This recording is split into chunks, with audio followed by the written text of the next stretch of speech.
অন্তর্বর্তী সরকারের প্রধান উপদেষ্টা ডক্টর মোহাম্মদ ইউনূসের প্রেস সচিব শফিকুল আলমের ব্যবহৃত মাফলারের দাম নিয়ে সম্প্রতি সামাজিক যোগাযোগ মাধ্যমে আলোচনার ঝড় বইছে।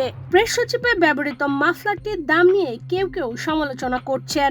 বিশেষ করে সামাজিক যোগাযোগ মাধ্যমে এ নিয়ে এখন তুমুল আলোচনা। কেউ আবার মেতে উঠেছেন রসিকতায়।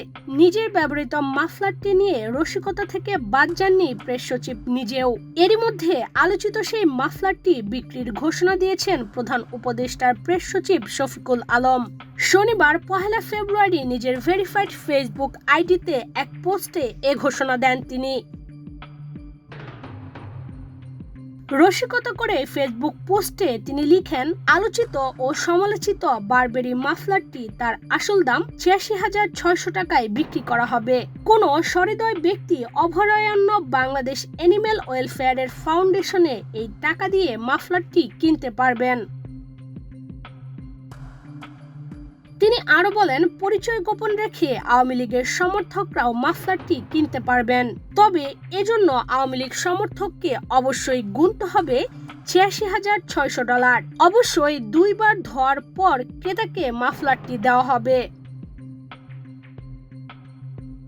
এর আগে প্রেস সচিবের মাফলার পরা একটি ছবি সামাজিক যোগাযোগ মাধ্যমে ব্যাপক ভাইরাল হয়। অনেকেই দাবি করেন মাফলারটির দাম ৮৬,৬০০ টাকা। কেউ আবার দাবি করেছেন সরকারে যুক্ত হয়ে জনগণের ট্যাক্সের টাকায় এই মাফলার কিনেছেন তিনি।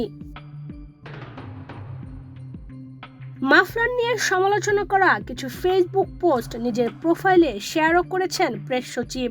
এক পোস্টে তিনি লিখেন, আমার ব্যবহৃত মাফলারটির জন্য কেউ ৬০০ টাকা দিলেও আমি খুব খুশি হব। এটি দিয়ে বঙ্গবাজার থেকে 2টি নতুন মাফলার কিনতে পারবো। এদিকে প্রেস সচিব শফিকুল আলমের ফেসবুকে 5 আগস্ট সরকার পতনের বেশ আগেই একই মাফলার পরা একটি ছবি পোস্ট করতে দেখা যায়। ইশরাত চৈতি, বাংলাদেশ প্রতিদিন।